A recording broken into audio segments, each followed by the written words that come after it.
This week is presented by the Canadian Prince of Christmas, Tyler Shaw. We're going to tell you more about Tyler Shaw's album, A Tyler Shaw Christmas, later on in the episode.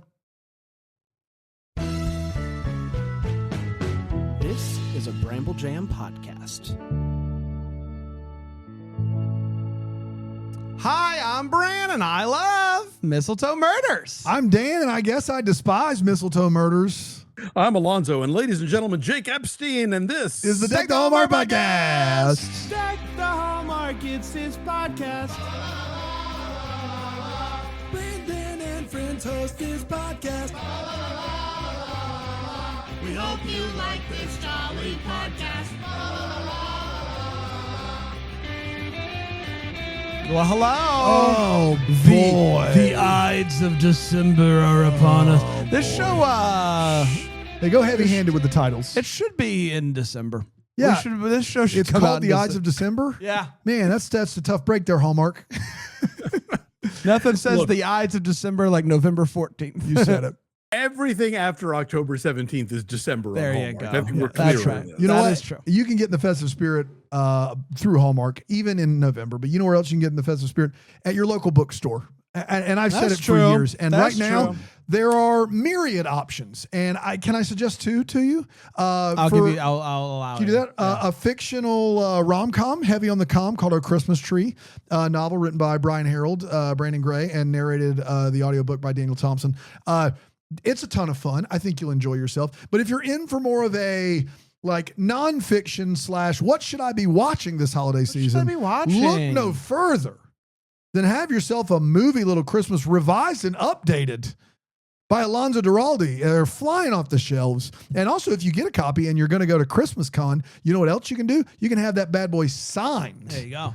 by Alonso Duralde. We'll all be there yeah. at Christmas Con. So, I mean, come on. How revised we talking? Oh, so very revised. It's the first most edition- revised. The first edition came out in 2010. So I had 15 years worth of Christmas movies to throw in, plus classics I didn't get to the first time. So there's more than 100 new titles appearing this time that you didn't get before. Man, it's like a brand So new revised. book. And it looks amazing too. You need to get yourself a copy. Great coffee table book for the holiday season and play some Christmas movie magic. That's obviously. right. A lot of great movie options Yeah. to play Christmas movie magic to. It's not just for Hallmark movies. It's for all. We heard from our dear friends and partners at Fink and Fink Games. We're about to sell out of the original print of the game. So exciting. I would, because if you don't get that now, then there's going to be a little bit of a Get it while it's delay hot. while we print the next print. Get it while it's hot. That's right. We're talking about Mistletoe Murders today. Hallmark did an interesting thing where they decided we're going to renew the show. We're going to move it to the Hallmark channel. We're going to keep it, episodic. But we're not, who are we kidding anymore? We're going to release them both back to back on the same night. Right. Yeah, because it's a movie. As if it could be, but it's not. They're shows. Because it's a movie. That's what it is. They're episodes. But I'll tell you, I finally understand the wheel concept. Yes, my favorite. I was going to say this. My favorite Hallmark mystery wheel is Mistletoe Murders, the TV show. Yeah, that is true. That is true. No question. Yeah. All right, let's talk about it. Mistletoe Murders, the Ides of December, originally aired on November 14th, 2025, and it went a little something like this. The movie kicks off with an art influencer live streaming. We are at an art gallery for an artist that hasn't been around for a long time, Angela Wells. It's got a bunch of never before seen stuff that has been found by her granddaughter, Moira Wells. Famous Ray has funded this gallery. Classic Famous Ray. Yeah. Emily walks into a diner and sees, or the diner, I don't know, I said a diner, the diner, and sees Sam, Violet. Violet is back at the mistletoe, and Emily is pumped. We see Sam's mentor, and oh, hey, that's my mentor. And old partner Reed come in, and we know what's going to happen to Reed, don't we? We all know. He gave Sam a big hug as a death sentence in this town. He's in town doing security for the art gallery. Reed gets there to accept some shipping for the big painting that they're going to show off. And apparently the dude is running late. And when he finally arrives, Reed sees who it is and looks terrified. Obviously, the next day, Sam discovers that Reed is dead. Emily goes to the bookstore for Moira's book reading when a police officer comes in and pulls her aside and is like, hey, you got to come with us. They need her to identify that one of the paintings left behind is the authentic Angela Wells that they were going to be showcasing, and she says that it is. It doesn't take long for Emily to find out about Reed. She goes to check on Sam and obviously tries to find out if there are any suspects that he's currently looking into. He is looking into the security footage, and he notices that the live streamer poking around at the art house from earlier in the movie was there late at night. So Sam brings him in for questioning, and he says that he came across someone with a gun and he got out of there quick. Bad news, everybody. Kyle is heading out of town for the holidays. So the whole like, oh man, it's so fun. Like him and Violet, it's really nice. It's not going to last. It was fun while it lasted. Sam finds out that Reed was struggling with a painkiller addiction before his death, and Sam continues to feel guilty because Reed actually took a bullet for him early in his career. And Reed asked Sam to help out at the gallery that night, but he said no. He could have been there to help, and this never would have happened. We see a flashback of Emily as a kid using her whiz powers for bad and changing the grades of a bully to make his grades worse. The boy that she's hanging out with is a big fan of this, and they kiss. Back to present day, Emily and Sam sneak around the art gallery and listen in on the investigation. Since Sam is too close to the case and takes some time off because he can't investigate it. They catch wind of a guy named Benny. Benny, how you doing, buddy? I'm doing all right. How about you, Brad? Doing well. It's so good to be here. It's a bright light in dark times. Good. Merry Christmas. Merry Christmas to you. Are you a Mistletoe Murders fan? Oh, I haven't gotten the channel, and I can't afford it. It's Hallmark. It's what we do on the show. I know. You guys should send it over my way. A screener, perhaps. Okay. You guys do you really burn CDs, DVDs? We do not burn CDs. I'll take one burned DVD of Mistletoe Murders, please. No. How about you do floppy disk? All right, I'll do floppy. Okay, floppy disk. They catch wind of a guy named Benny who may have a grudge against Reed. They go to do a stakeout and find Benny talking to the art influencer and Moira Wells. How are they all connected? The next day at the book signing for Moira, Emily watches as Moira gets really weird around this girl who shows up and says that she's adopted too. She's not very kind to this person. After that, the bookstore owner, Noah, Jake Epstein, as Alonso mentioned, confronts her. He thinks that she's lying about who she is because of some inconsistencies in the book. After this, she quickly leaves. Emily goes to talk to Famous Ray about getting them on the guest list for the art show in question. On her way out, she asks if he knows anything about underground hackers. She rattles off a few names, including Chimera, and Ray says, oh, are you and Sam working on the same project? Because he came in asking about that as well. And it's at this point that she realizes that Sam is still investigating her. Emily is poking around some more and sees the art influencer clean his glasses with the same glasses cleaner that was found at the crime scene. That's suspicious, huh? He says that he was there because he paid the security guard to let him see the painting first. Which is why when the painting is finally displayed at the party, he looks confused. Obviously, Emily notices that he looks confused and asks why. He says, that's not the painting that I saw. Sam takes this information to his boss and he tells him to stay out of it. He's not on this case. We get another flashback and we see that the principal of the school came to talk to her about the hacking club because somebody stole money from the school's bank account. They think that a student from the hacking club hacked into the system, and she shuts down the hacking club. Back to present day, Emily meets up with Noah. He's continuing to dig into his suspicion about Moira. He thinks that she's definitely a fraud, so he decides to apologize to her and ask her for drinks to bury the hatchet, but with some alternative motives. Bad news, guys. Ulterior. What did I say? You said alternative, which is a word. It's ulterior motives. I like my way better. Bad news, guys. The art influencer is dead. He actually isn't, but at this point in time, I sure thought he was. And Piper, the girl that Moira got mad at the book signing, had her piece of art destroyed. There's like an art contest going on as well as a part of this, and her art has been destroyed. Noah tells Emily that he has a glass that Moira drunk out of because, they had drinks together, and wants to do a DNA test. But compare it to what? How are they to prove that she's not actually related to Angela Wells? Well, Emily remembers that Angela Wells has paintbrushes that were made out of her hair, and those paintbrushes are on display. So with the help of famous Ray, Sam, and Noah, Emily breaks in to steal a single strand of that hair. Sometimes you got to do a little bad to do a little good. Cut to a flashback because the principal is getting arrested for stealing the money. Apparently, young Emily looks concerned. Her boyfriend, not so much. Oh, hey, good news, everybody. Art influencer is not dead, and he wants to help with the case. He's mad at Moira for not giving him more of an exclusive. He has a blurry picture of the real painting that he took the night that he bribed the security guard. It's clearly a different painting and actually looks a whole lot like Piper.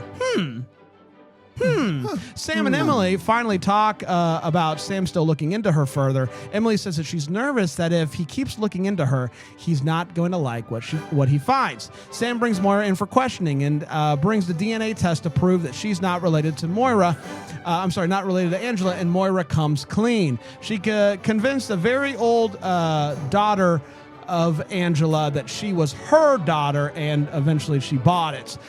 They believe that Moira came to Fletcher's Grove to scare Piper off, knowing that she was the real heir. She basically confirms all of this, but says that she didn't kill Reed and asks for a lawyer.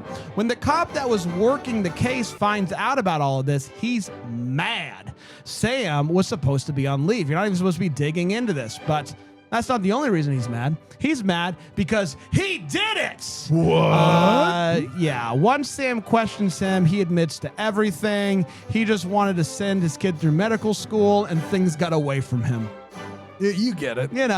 Piper ends up winning the painting competition because she painted a new painting, and everyone now knows that she is the real heir of Angela Wells. The movie ends with Sam and Emily going for a walk, Sam apologizing for continuing the investigation. He is now more interested in who she is now and not who she used to be.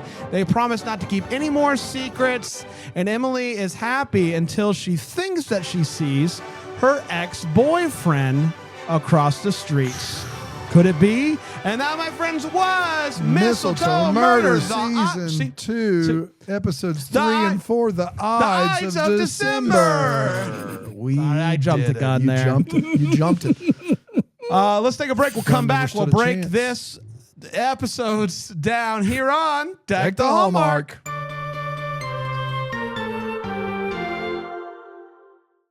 Brandon, this week's episodes are presented by A Tyler Shaw Christmas. It's an album you told me about, and it's from Tyler Shaw, Canada's Prince of Christmas. That's what they say. Nobody really spins a Christmas track like this guy. It's one of the best Christmas albums I've ever heard. So good. It's so good. And right now, you can get a Tyler Shaw Christmas bundle. Includes a fun Santa hat. It includes this red vinyl. And there's only one place you can get that bundle, Brandon. Where is that? That is shop.sonymusic.ca. Shop.sonymusic.ca to get this vinyl. It is so good.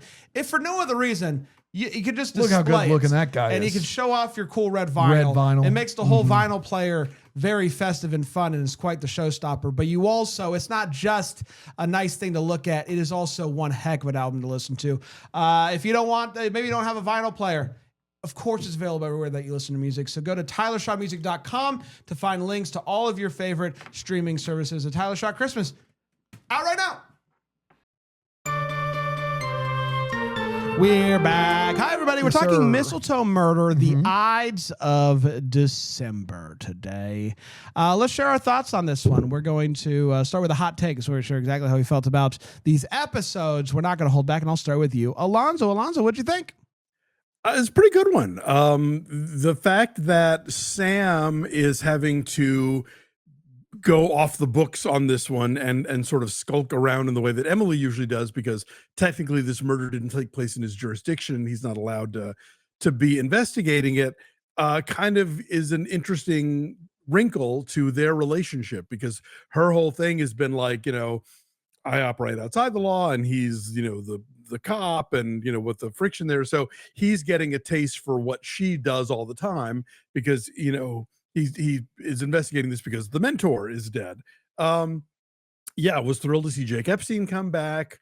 Yeah, this was a fun one. I love the ensemble they're building here. I think, like, Brooke, is that her name? The vapid blonde lady who's always I always forget her name, but she is fun. She's funny. Diner lady is funny. So yeah, I'm in. Yeah, this is. Oh, sorry. I apologize. I just ripped this out of your ears off. Sorry, there's my foot. How did that happen though? I don't know. Because it's over there. Anyway, it doesn't. I thought my ears were going. I thought they were going. That'd actually be pretty impressive though, if they just came out with the headphones. I don't know. It would be great for me. I think eventually you would be no, like, I don't ever think I think that was funny. Not funny. I said interesting. Impressive. Interesting. Yeah, interesting. Sure, I'll give you that. I like this. I thought that this was really good. A really fun mystery. The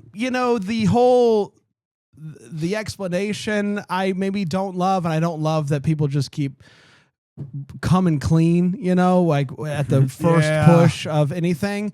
But the storytelling here, the mystery component, their ability to just keep you interested in the mystery, they do it better than any other mystery on Hallmark. And I mentioned it last week, but the narration is just so good and such a compelling storytelling mechanism that this is as good as it gets when it comes to mysteries on Hallmark Channel.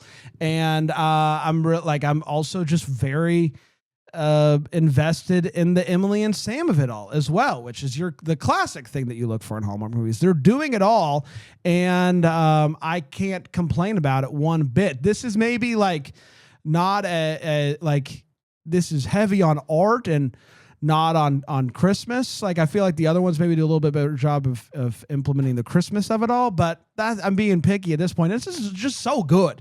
This is as good as it gets on Hallmark Channel as far as quality goes. It's great. Dan? Yeah, I mean, it's boring for all of us to agree, but I'm pretty much in agreement. But the one critique I would have of these two episodes / this movie is I like the first two more. That's not to say that these were not good. I thought that the Ben Ayers of the first two, along with the chess story and how we introduced this love interest of Sam's daughter, and also the motivation of that murder, all of that I thought was kind of airtight and as good of a murder mystery as we've had from this show. But listen, this is fun. The heist is fun. Alonso's point about Sam not being able to kind of use his badge in this episode is fun. I was a little bit let down that the fact that she's not the bad guy, but clearly like there's a possibility that her name has been kind of raked through the mud or used for some bad things here, is good enough to leave me wanting more. But to your point, Bran, forget the secret identity chimera of it all. The staging of mysteries here is just so much better than this. And maybe that's because the audiobook series did it first and they have a really I have no idea how close these are to those stories. But they have maybe they have a really good blueprint to pull from. Whatever the reason, what we have here is vastly different from the majority of Hallmark mysteries that are just, let me introduce you to a dozen people. All will give you one line on why they may or may not have done it or why they may or may not have an alibi. And this is not that. It's character first, and that informs the story. And I appreciate that. So the first two I liked better than this. That would be my only thing to say is last season they all kind of worked and they got better as they went along, and I was very much in by the end. This one is not quite as good as the first two for me, but still miles the best Hallmark mystery wheel. Let's get to the feels where we talk about what this one gave us feels. I'll start with you, Alonso. Well, the Jake Epstein of it all, again, I do love that. I got a big laugh when a crooked cop yells at Sam that that he went after a content creator. Oh, that made me laugh so hard. Because that means trouble. You know, they're right here in royalty. River You don't just go after an influencer. Then you're kicking the hornet's nest. That's right. Yeah, they could post things. I love Brooke worrying that they might cancel the contest if he dies. She's always reliable for the completely inappropriate thing. The interpretive dance running gag I thought was at first stupid, but then actually I thought it paid off. I hated pretty that. well. I disagree there. I did not. I mean, it's not plausible, but they committed to the bit, and so I cringed so much at the end, and not in the way. Well, that I was gonna talk about it because I didn't really mention it much in the synopsis because it ultimately doesn't matter to the story. But Kyle is leaving for Christmas. Kyle tells her, "Hey, I got you something." Violet's like, "I got you something too." Doesn't know what to get. She's working, throughout the movie to figure out something, crafting, and ultimately ends up breaking that gift right before she's supposed to give it to him. And so she's like, and then does this interpretive dance thing. That was it. Who was it that mentioned Brooke had suggested it? That suggested, hey, do a dance. It always works. And she does this really awkward interpretive dance. I think that the goal was to make you uncomfortable.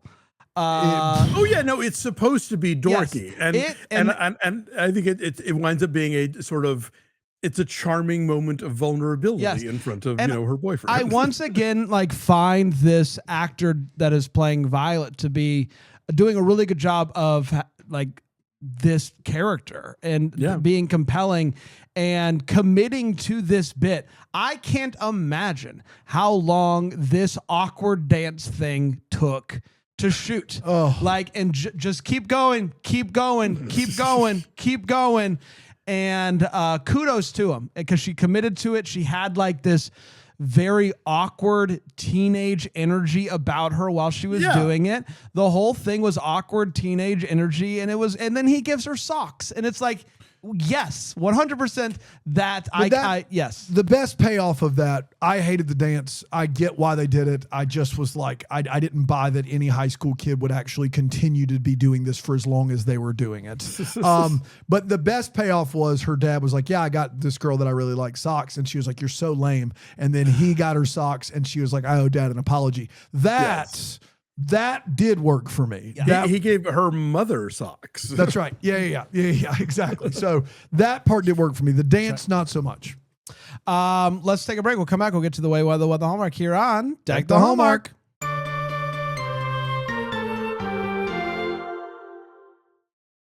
That was it. We all talked about that was my kiss. Yeah. Mine was the line. It was communal. Yes. We all did. We all pitched in together. We all did. Well, it was communal. Right. It's time for the Wait What, where we talk about what in these episodes gave us the Wait What's. I'll start with you. Gave us the Wait What's. Got me a case of the Wait What's. That's right. I thought it was hilarious when they explained that at this schmancy prep school that young Emily attended, that this bully gets away with murder because his dad is a state senator. Yeah. Big time. I don't know that those guys wield that kind of clout, but if you say so, sure, no problem. State senator, wow. Can you name me one South Carolina state senator that's ever served in the history of South Carolina? Or your current one? Not U.S. senator, not Lindsey Graham and Tim Scott. The senators, the people that go to the state house. No. That's exactly. Yeah. Same. I mean, is it not? What's that guy? The guy that's the one. Timmons. William Timmons is our representative in Congress. Yes. I'm trying. Yeah. My point exactly. Okay, as an author, I have not done a ton of bookstore readings because my books don't necessarily loan themselves to that kind of thing. But I'm pretty sure that if the police needed to talk to me, they would wait for the reading to be over. Yes, 100%. Rather than hustle me in the back in media race. That's right. To answer questions about a robbery or whatever. That was just like, okay. And then I'm sure y'all will have other ones, but this one did strike me. So Brooke, the whole episode is like, making the veterinarian pose for her Mrs. Claus painting for the competition, which she loses to the real granddaughter of the artist. But for some reason, in a painting competition scenario where like people have been looking at the paintings and judging them, hers is the only one that is covered up. That's right. Yep. It's not until Emily and the vet ask her to show it to him that she has to like unveil it. I'm like, Wait a minute. Who judged your painting then? And if there's one thing that I know about that woman is that she would want everyone to see it. Exactly. Yes. She's very never proud of hiding her light under a bushel. No. That's right. No. She's gonna let it shine. You mentioned this line. It is one of the funniest lines I've heard potentially this year, which is, "You've made a mistake." What mistake? Going after a content creator without hard evidence. It is so funny. And he's dead serious. You went after a content creator without any hard evidence? Oh no. Oh my God. You think it was a mob boss or something. It is like exactly. They're they're Al Capone's influencers. famous content creator. Yeah. It was very funny. And like he was so serious about it, which made it even worse. And then there is a line where she says, like, it's her internal monologue, and she's like, "Trusting a guy like Famous Ray could be a mistake." Yeah, bud. I thought it was like the whole point of Famous Ray was like, he's like, yes, trusting a guy like Famous Ray could in fact be a mistake. That they could be. It's kind of his whole thing, but what can you do, Dano? So early on, Sam finds out that his buddy's been murdered, and he goes in and demands to be put on the case because he was my friend. And I have news for you. That is the opposite of how policing should ever work. All the more reason. I've got news for you. You're arguing against yourself here, Sam. I would stay quiet. And we should have known that the dude was in on it, because he said he didn't want to investigate further because it was just a random art robbery. You know how people just stumble in to steal art. They don't it's not a convenience store, dude. Like, it's not like you're just like, I empty out the cash register. To steal art, like, you have to plan.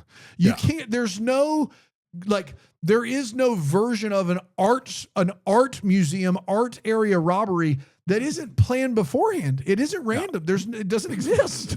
Right? I'm just not crazy. There's a whole movie in theaters right now called The Mastermind about this very thing. Yes. I mean, you can't do that.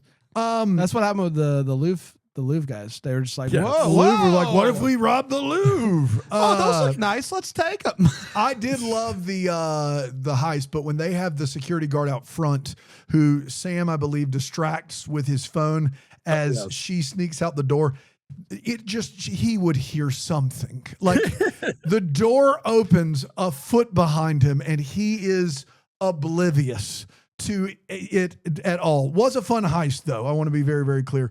Hey, ma'am, for someone who is under questioning by the police, and there's at least some circumstantial evidence, strong circumstantial evidence to suggest that you murdered someone, how about you shut up and get a lawyer? You talked so much before you were finally like, and with that, I'd like to speak to an attorney.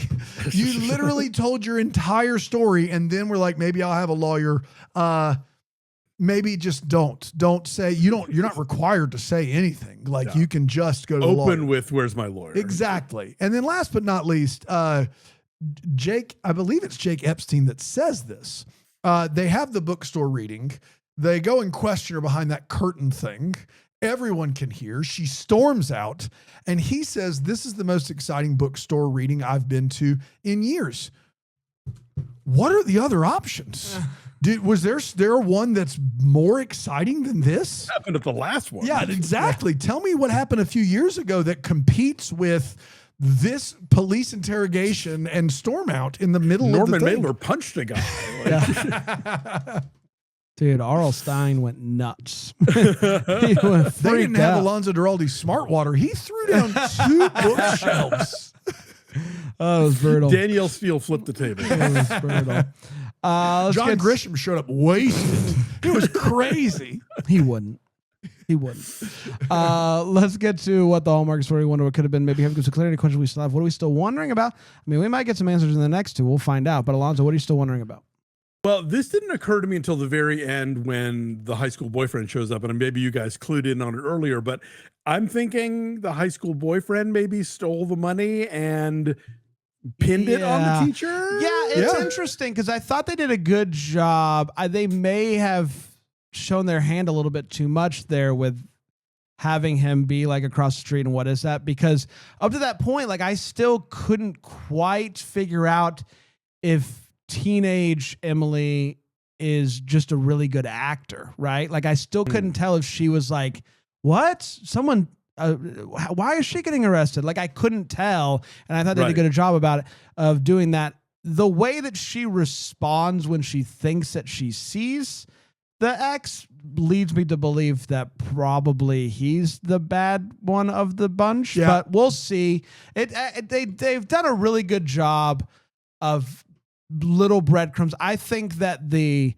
flashbacks throughout this season have been a masterful inclusion because I just think that they're doing a really good job of just giving just a little bit of what she was like as a kid and how she became who she is without giving us the whole ball game. And why it matters now. Yeah, and why it matters now. So, yeah, I had the same thought like when the guy was across the street and the fact that he disappeared, like is he a ghost? Is she seeing things? Is she paranoid? All of that stuff is on the table. So we'll find out, I hope. Yeah, to piggyback on that, I was very into the idea that she used to be a villain. Like I like the idea of she was a villain. This thing she helped create was villainous and wrong. Will you be bummed if she's not? And so I don't think I think they've tipped their hand a little bit. So. That's Hallmark. Well, but my hope was we that like a redemption story, right? My hope was that she was a villain, but wasn't anymore. Like it is Hallmark. Sure. I didn't expect her to still be like, but like she was in some sort of protection because she had turned on the things she had created. I really liked that as a premise, and now I'm starting to think that that's not the case, and that's a little disappointing, but I still like the flashbacks. Well, we got 2 more episodes of the show, one more AKA week. one movie. We'll be back next week, and we'll do the last 2, the final one. So come on back for that. It's going to be a lot of fun. Until then, maybe the first to wish you a Merry Christmas. This is a Deck the Hallmarks of Bramble Jam podcast produced by Brandon Gray and that Greenville, South Carolina. For more information on the show, go to deckthehallmark.com. Follow us on the socials at Deck the Hallmark. Leave us a rating and review, Apple Podcasts, Spotify.